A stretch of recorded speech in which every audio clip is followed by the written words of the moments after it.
இன்றைய வேளாண் ஆலோசனை நேரத்தில் நாமக்கல், சேலம், தர்மபுரி, கிருஷ்ணகிரி ஆகிய மாவட்ட விவசாயிகளுக்கான வேளாண் ஆலோசனை.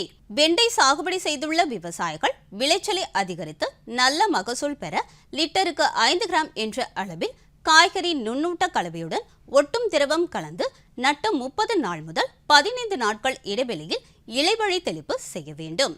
நெல் தற்போது பருவமழையின் போது அதிக மழை பெய்வதால் கால விரயத்தை தவிர்க்க நாற்றங்கால் முறைக்கு பதிலாக நேரடி நெல் விதைப்பு முறையை மேற்கொள்வது நல்லது.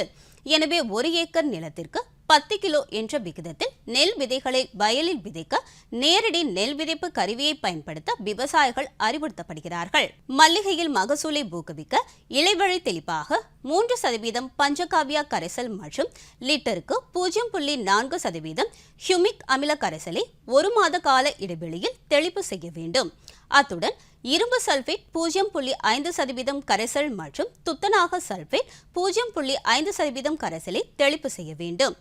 சின்ன வெங்காயம் நடவு செய்துள்ள விவசாயிகள் 2 மாதம் வரை 20 நாட்களுக்கு ஒரு முறை ஏக்கருக்கு 200 கிலோ தொழு உரத்துடன் தலா 4 kilo trichoderma viride, bacillus subtilis மற்றும் பேம் கலந்து தூரில் இடுவதால் வெங்காய வளர்ச்சி மேம்பட்டு குமிழ் அழுகல் நோயினை தவிர்க்கலாம். கால்நடைகள் மற்றும் கோழிகள் தீவனத்தில் தற்போது நிலவி வரும் குளிர்ந்த வானிலையின் காரணமாக கால்நடைகளை சூரியன் உதித்து 2 மணி நேரம் கழித்து மேய்ச்சலுக்கு அனுப்ப வேண்டும்.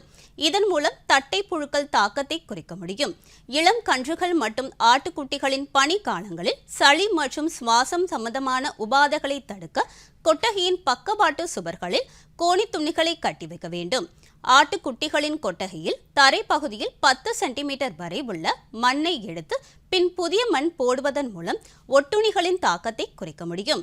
கொட்டகைகளில் கொசுக்களை குறைக்க வாரம் ஒரு முறை நொச்சி இலை புகை மூட்டம் போட வேண்டும். கோழி பண்ணைகளில் ப்ரூட்டர் குஞ்சுகளில் வெப்பம் சரியான அளவில் இருக்க வேண்டும்.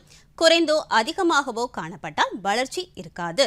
இதனை ஒவ்வொரு நாளும் உறுதி செய்து கொள்வதால் சீரான வளர்ச்சி காணப்பட்டு இறப்பும் இருக்காது.